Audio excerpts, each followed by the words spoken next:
반갑습니다. 제가 2007년 몸이 좋지 않아 가지고 그때 제가 삼성동 살고 있을 텐데요. 제가 다니던 교회는 가지 못하고 청담동 그 가까이 있는 교회에 오느라고 세길교회를 좀 다닌 적이 있었습니다. 제가 오늘 아침에 와서 보니까 옛날 뵙던 얼굴들 반갑게 뵙게 되어서 감사하고요. 그러나 늘 이제 만나던 우리 기리성 선생님 못 보는 게 참 아쉽습니다. 서강대 오랫동안 같이 지냈는데요. 오늘 저는 일상이 하나님께서 우리에게 주신 선물이라는 주제를 가지고 말씀을 드리겠습니다. 우리는 누구나 일상을 살아가고 있습니다. 우리가 먹고 마시고 자고 일하고 쉬고 사람들을 만납니다. 이 일상은 누구도 피할 수가 없죠. 산에 들어가서 일상을 떠나겠다고 들어간 사람도 여전히 그곳에 일상은 찾아오고요. 그리고 일상을 피해서 멀리 여행을 떠난 사람에게도 어김없이 아침 저녁 찾아오니까 먹어야 되고 자야 합니다. 일상은 그런 의미에서 우리에게 필연적이라 그렇게 말을 할 수가 있죠. 일상을 피할 수 있는 사람은 이 땅에 사는 한 피할 수가 없습니다. 누구에게는 일상은 있고 일상에서 오는 기쁨과 즐거움 그리고 그 한탄과 고통을 누구나 경험합니다. 그러나 일상이 필연적이라고 해서 반드시 모든 사람에게 같은 일상은 이제 아니겠죠. 어떤 사람은 일상을 즐거워하기도 하고요. 어떤 사람에게는 일상은 너무나 무거운 무게로 다가옵니다. 이렇게 반복되는 일상, 이것을 살아가느라고 모두들 고통을 겪고 또는 즐거워하고 그렇게 하는데요. 일상의 특징 가운데 아마 두드러진 게 결국은 모든 것이 다 아무런 결과도 없이 어느 정도 결과는 있다 하더라도 그게 대단치 않은 방식으로 지나가는 거라 하겠죠. 저는 그것을 일상의 일시성 또는 일상의 덧없음이라고 부르기도 합니다. 우리가 가진 성경 가운데 일상의 이러한 성격을 가장 잘 드러내주는 성격이 아마 전도서일 겁니다. 저는 전도서를 50이 넘어서부터 다른 성경보다 훨씬 더 좋아하게 되고 자주 읽게 되는데요. 그 가운데 이제 제가 좋아하는 요절이 하나 있습니다. 전 12, 12. 그 무슨 옛날 12, 12 그게 아니고요. 전도 12, 12 보면 책을 많이 짓는 것은 뭐라고 그러죠? 많은 책을 짓는 것은 끝이 없고 또 뭐가 나옵니까? 공부를 하는 것은 몸만 피곤케 하느니라. 그런데 제가 저 요절이라고 하면서도 제일 지키지 않는 말입니다. 지금도 밤새 책 읽고 그러는데요. 그러니까 참 헛된 짓을 계속 반복해서 하고 있는 거죠. 하나님 말씀을 어기는 건데 그럼에도 저는 그 말씀을 아주 위안 삼아서 늘 가끔 외우고 그럽니다. 책을 많이 짓는 것, 책을 많이 만드는 것, 책 쓰는 것이든 출판 작업하는 것도 마찬가지고요. 그건 끝이 없다. 그리고 사람 몸만 피곤케 한다. 그래서 그 말씀보다는 전도서에 가장 잘 알려진 말씀이 뭡니까? 1장 2절에서 이야기하고 있는 우리가 너무나 잘 아는 말씀이죠. 여러분 전도서 한번 펼쳐 보실까요? 구약 성경 제가 가지고 있는 성경은 구약성 948페이지인데 아마 세번역 성경을 쓰시는 것 같은데요. 조금 페이지가 다를 수가 있습니다. 거기 보면 전도자가 이르되 헛되고 헛되며 헛되고 헛되니 모든 것 헛되다. 모든 것 헛되다. 그런데 이게 시작하는 부분에서만 하고 있는 말씀이 아니라 저 끝부분에 가서 전도서 11장인가요? 거기 가서 보면 12장 7절에서도 보면요. 흙은 여전히 땅으로 돌아가고 영은 그것을 주신 하나님께로 돌아가기 전에 기억하라. 전도자가 이르되 헛되고 헛되도다 모든 것이 헛되도다. 이게 전도서 1장에서 12장까지 계속 반복해서 헛되고 헛되다 헛되고 헛되다 이렇게 반복해서 전도자가 계속 이야기를 하고 있습니다. 그러니까 이 전도서를 읽는 사람은 누구나 전도서의 주제가 허무이구나, 헛되다고 하는 것이구나 라고 아마 그렇게 생각을 할 겁니다. 전도서 1장 2절에 헛되고 헛되고 헛되미 헛되니 모든 것이 헛되도다. 그 다음에 2장 가서도 1절에 헛되도다. 그리고 11절에 모든 것이 다 헛되다. 17절에 모두 헛되요. 19절에 이것도 헛되도다. 20절에 이것도 헛된 것이며 계속 헛되다는 말이 나옵니다. 4장 7절에도 또다시 해 아래서 헛된 것을 보았도다. 그리고 4장 8절에도 그러고요. 그리고 6장 2절에도 이것도 헛되어 악한 병이로다. 그리고 7장 6절에도 이것도 헛되도다. 이렇게 해서 각 장마다 이 이야기 해놓고 나서 이것도 헛되다. 또 저 이야기 해놓고 나서 이것도 헛되다. 그래서 우리 삶이 헛된 것에 지나지 않는다라고 이야기하는 것이 전도서의 주제라 그렇게 말할 수가 있을 것 같습니다. 헛되다는 말은 무슨 말일까요? 철학자 가운데 니체, 사르트르, 까뮤 같은 사람이 그 인간의 허무에 관해서 이야기를 했습니다. 그 철학자들을 우리가 허무주의 철학자라 그렇게 부르죠. 이들이 허무를 이야기할 때 가진 뜻은 우리의 삶, 우리의 존재에는 어떠한 기초 또는 기반이 없다는 뜻입니다. 파운데이션이 없다. 예를 들어서 이 집을 생각하면 이 집을 떠받쳐주는 그 밑에 튼튼한 파운데이션이 없고 이 파운데이션 그 기반뿐만 아니라 결국 인간의 삶, 인간의 존재에는 어떤 궁극적 목적이라 할 만한 게 없다. 목적이 없다. 또는 이걸 다른 말로 표현하면 의미가 없다. 그러니까 인간의 삶, 인간의 존재에 내재한 어떤 의미는 없다라고 부르는 그런 의미에서의 허무주의입니다. 그러니까 상당히 강한 형이상학적인 의미를 가지고 있는 거죠. 근거의 문제를 삼으니까요. 또 목적과 관련된 걸 보더라도 형이상학적이고 그리고 실존적이라 그렇게 말을 할 수가 있을 겁니다. 어쨌든 근거도 없고 목적도 없고 결국 의미도 없다. 그렇다고 해서 전혀 의미 없이 살자고 하는 말은 아닙니다. 주어진 의미, 내재된 의미는 없지만은 그러나 의미 없이 사람이 살 수는 없으니까 이 의미는 우리가 스스로 만들어내자라고 말합니다. 의미는 만드는 것이지 주어진 것이 아니라라고 하는 이야기를 하고 있는 것이죠. 그러니까 인간은 주어진 의미 속에 사는 존재가 아니라 스스로 의미를 만들고 스스로 의미를 부여하면서 사는 존재라는 것을 강조를 했습니다. 꼭 같은 말일까요? 여기 전도서에서 이야기하는 헛되고 헛되니 모든 헛되다. 원래 히브리 말로 이게 하발, 하발림, 하벨, 하발림, 하벨, 하발림, 하콜, 하벨 이렇게 되어 있습니다. 그러니까 하벨이란 말, 그 말은 원래 헤벨 또는 아벨이란 말인데요. 헤벨이란 말은 그러니까 수정기, 연기 이런 뜻입니다. 가인의 동생이 이름이 뭐였습니까? 아벨이잖아요. 덧없이 잠시 잠깐 살다 간 존재라고 하는 의미가 그 아벨이란 말 속에 포함이 되어 있죠. 그러니까 하벨 하발림, 하벨 하발림 이런 말은 그걸 우리말로 그대로 번역하면 공기 중에 공기로다, 연기 중에 연기로다, 수증기 중에 수증기로다. 원래 히브리 말은 최상급을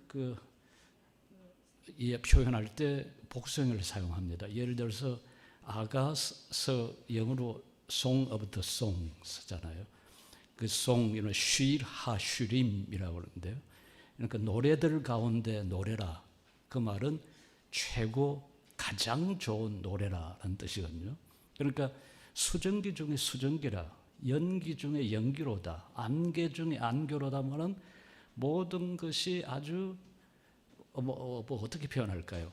연기는 연기인데 그 연기도 연기 중에 가장 큰 연기가 뭘까요? 금방 크게는 보이긴 하지만은 그러나 금방 사라져 버리는, 안개도 이렇게 모든 것을 다 보지 못하게 앞을 가리고 있지만은 그래도 그것도 오래 있지를 못하고 사라져가는 그런 그 현상을, 그런 상황을 그려내는 말입니다. 옛날 번역은 Vanity of the Vanities 그렇게 번역하는 게, 요즘 그 NIV 성경 보면 뭐라고 했던가요? Meaningless of meaningless 이렇게 했던가요? Utterly meaningless, 모든 것이 결국은 다 의미 없다.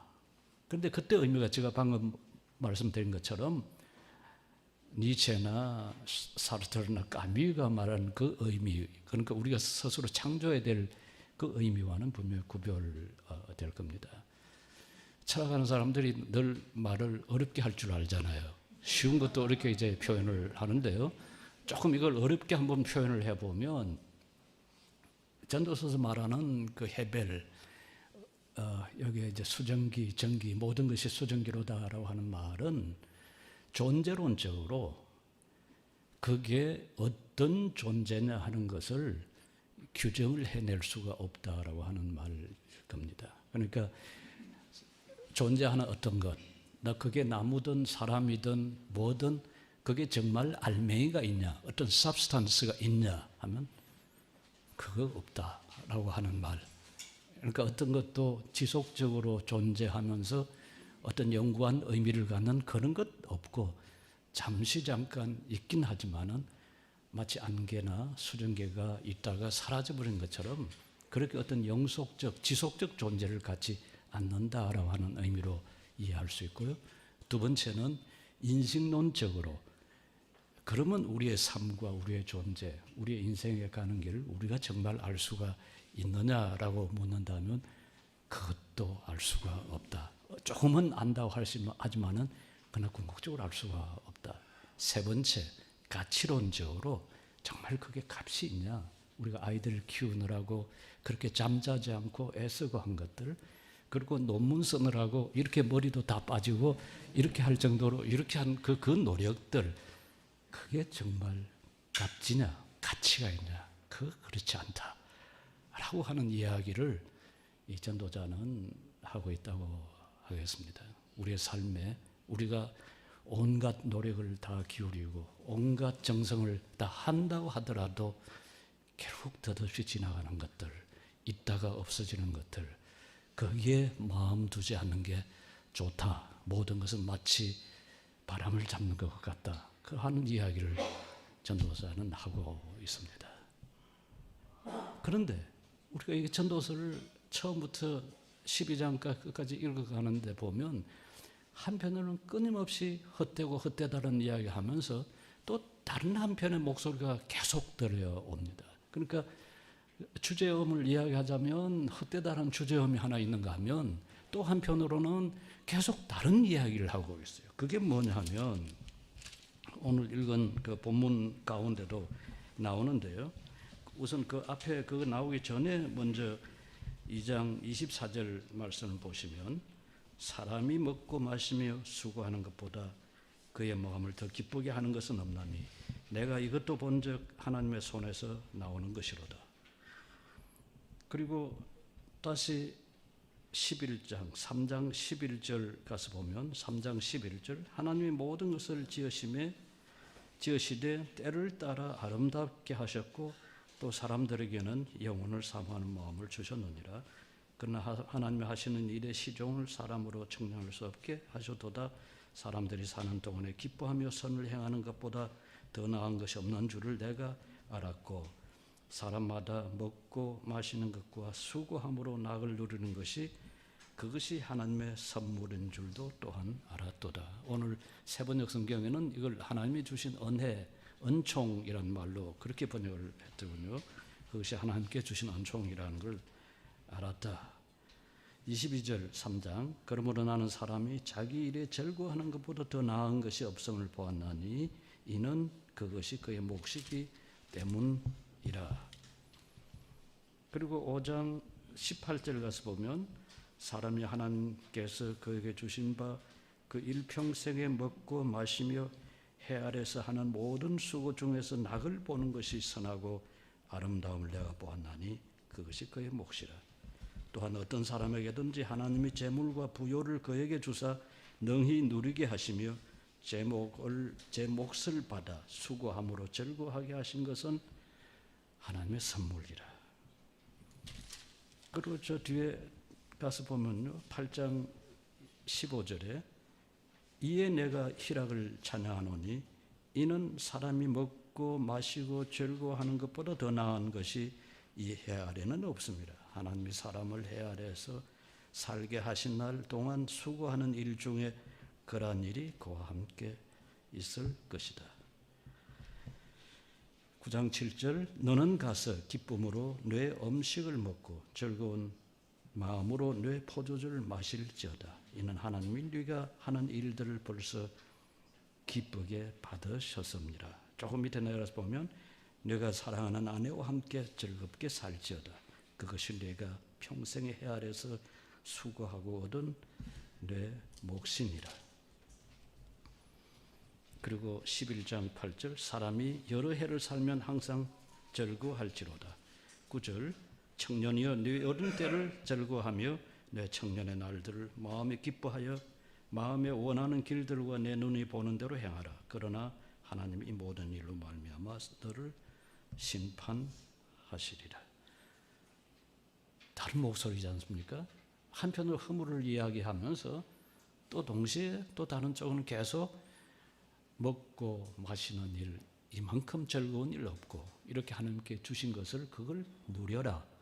왜 누려라고 이야기를 하고 있습니까? 그것이 하나님께서 주신 선물이라. 하나님께 주신 은총이라. 히브리 말로 그걸 마타트 엘로힘이라고 그러는데요. 그 마타트라는 말이 하나님께서 주신 것. 그러니까 그게 은혜, 은총이라고 번역해도 아무런 문제가 없는. 왜냐하면 히랍 말로 그걸 카리스라고 그러거든요. 값 없이 내가 무언가 해서 얻은 것이 아니라 내가 아무런 대가도 없이 받은 것이라.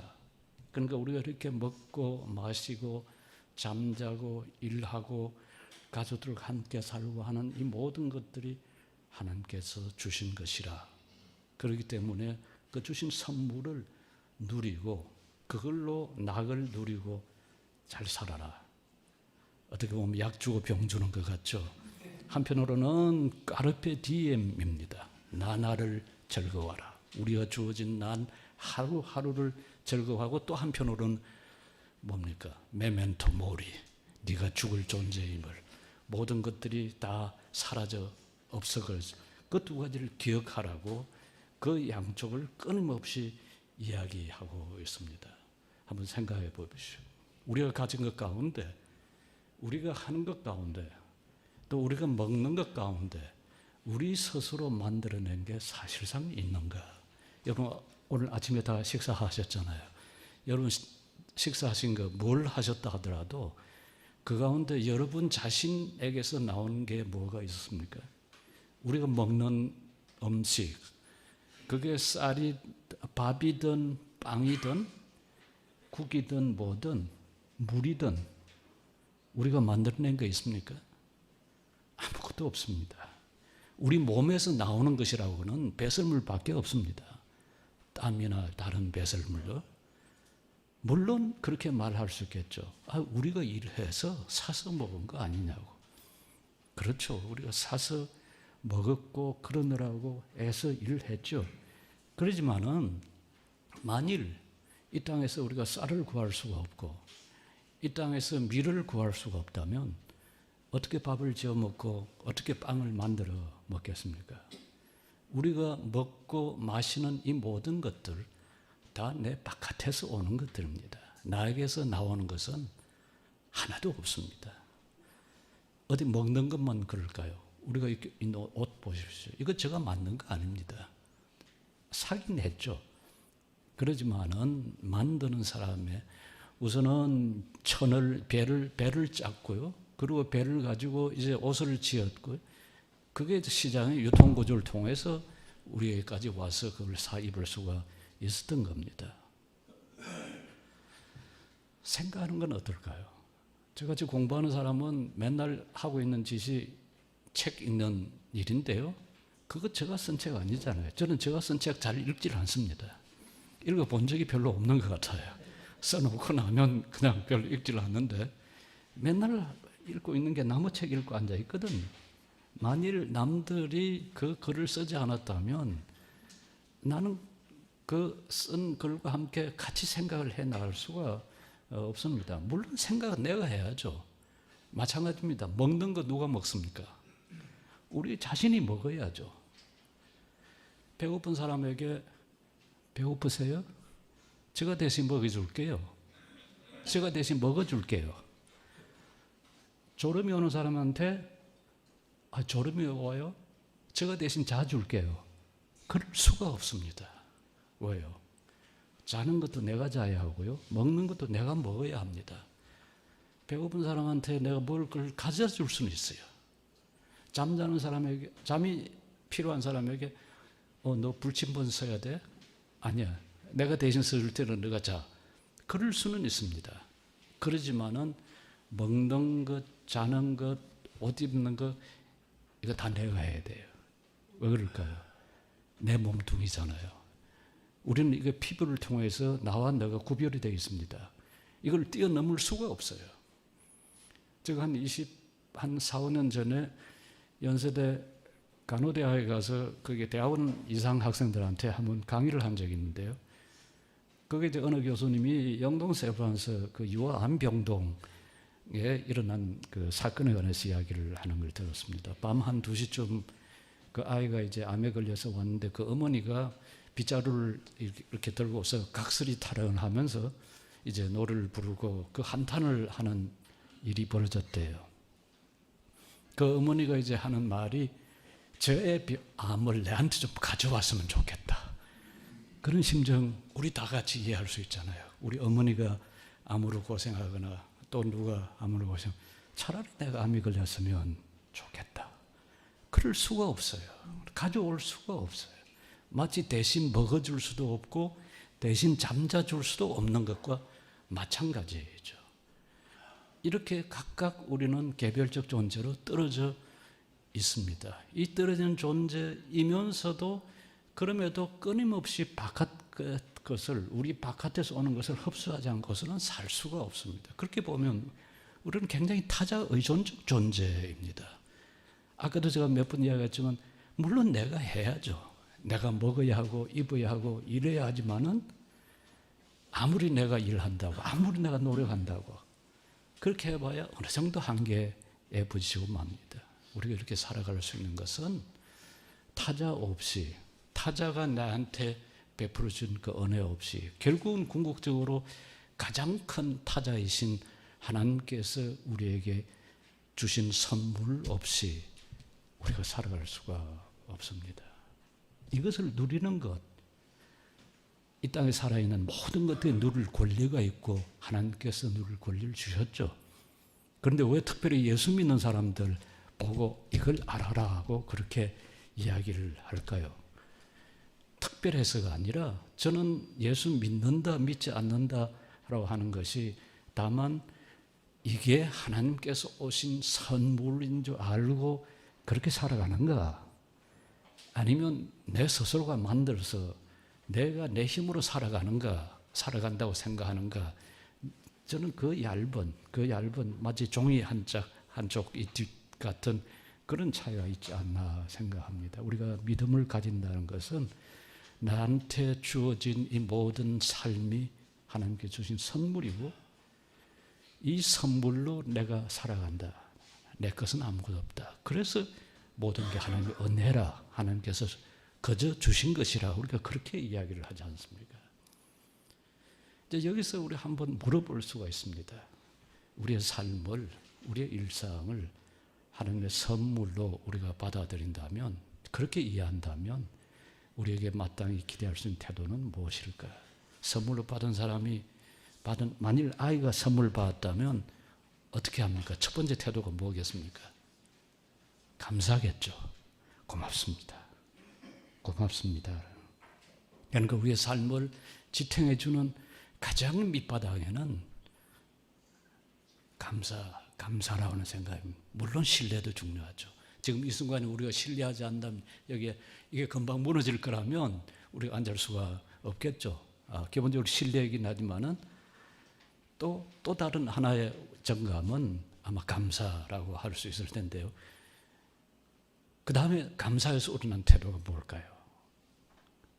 우리가 받은 모든 것, 이게 모두가 다 선물이다. 내가 가진 지식, 내가 가진 재산, 나의 자녀들, 내 능력, 그리고 내가 누리고 있는 모든 것, 이 공기와 햇볕과 타인과 내 친구들과 내 가족들, 이 모든 것을 선물로 받아들이면, 그리고 그거에 대해서 감사할 수 있으면 그 다음 거기에서 뭐가 나올 수가 있을까요? 만일 감사하지 않으면 뭐가 있나는가부터 아마 먼저 물어봐야 할 겁니다. 감사하지 않으면 아마 불평, 불만일 텐데요. 불평, 불만은 어디서 나온 걸까요? 나와 저 사람, 못 사는 사람과 잘 사는 사람, 내가 조금 못 살면 잘 사는 사람을, 내가 조금 못 배웠으면 더 많이 배운 사람을, 내가 조금 힘이 없으면 힘 많은 사람을 비교해보고 내가 그것 때문에 오는 열등감을 갖거나 미움을 갖거나 원망을 하거나 아마 그런 것들이 오지 않을까 생각합니다. 동물들에게는 아마 이런 감정이 없을 겁니다. 만일 칸트가 옳다면, 칸트가 그 인간학에서 그러거든요. 인간이 많이 비교할 수 있는 동물인데 이건 인간이 이성을 가지고 있기 때문이다. 우리의 이성, 그 라지오라고 그러는, 라지오란 말이 reason이란 말이 그 비율이란 말도 될 수 있고요. 추론이란 말, 여러 가지 의미들이 있는데 이것과 저것을 비교하는 그 비교 감정은 우리가 추론할 수 있기 때문에 발생한다는 거죠. 그런데 만일 감사하게 되면 내가 어려운 상황에 처했거나 내가 가진 게 없다 하더라도 이것조차도 하나님께 주신 선물이라고 우리가 감사할 수가 있다면 아마 비교하는 게 낮아지거나 아니면 비교하는 감정이, 그 마음이 줄어들 수 있겠죠. 오히려 내가 받은 것들, 그게 비록 조그만한 것이라 할지라도 이것에 더 감사하고 누리고 그걸 타인과 함께 나누어 가지고자 하는 마음을 가질 수가 있을 겁니다. 그러니까 선물을 받은 사람이 할 수 있는 가장 좋은 태도는 그 선물을 그냥 저 장롱 속에 숨겨두고 그걸 아끼느라고 그냥 두는 게 아니라, 아끼면 뭐 된다고 그러잖아요. 그렇게 하는 것이 아니라 그걸 잘 사용하는 것, 선용하는 것, 나누어 갖는 것, 아마 그걸 겁니다. 예수의 삶을 통해서 예수께서 삶이 받는 것이 아니라 오히려 주는 것이라고 하는 것을, 받는 것보다 주는 것이 복되다고 하는 말씀뿐만 아니라 그 삶을 통해서 그걸 보여주었습니다.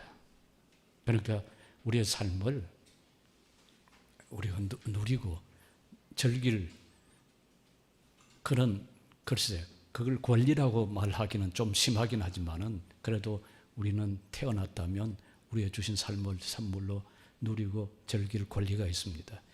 그런데 이 권리는 나를 위해서 쓰라는 것이 아니라 타인과 함께, 특별히 고통받는 이웃과 함께 사용하라는 거거든요. 그러면서 우리의 삶을 한편으로는 그게 헛되게 허망하게 잠시 잠깐 있다가 지나가지만은 그러면 결국 궁극적으로 모든 것이 하나님으로부터 온 것이라 라고 해서 알고 감사하면서 살라고 하는 것이 저는 전도서가 우리에게 주는 메시지라 하는 생각을 합니다.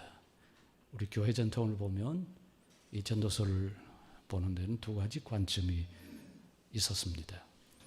AD 5세기에 활동했던 제롬, 영어로는 세인트 제롬이라고 그러죠. 라틴 말로는 히에로니무스라고 하는 수도사이기도 하고 성경 번역자이기도 하고요. 라틴어 성경, 그 불가타 성경 번역한 분이죠.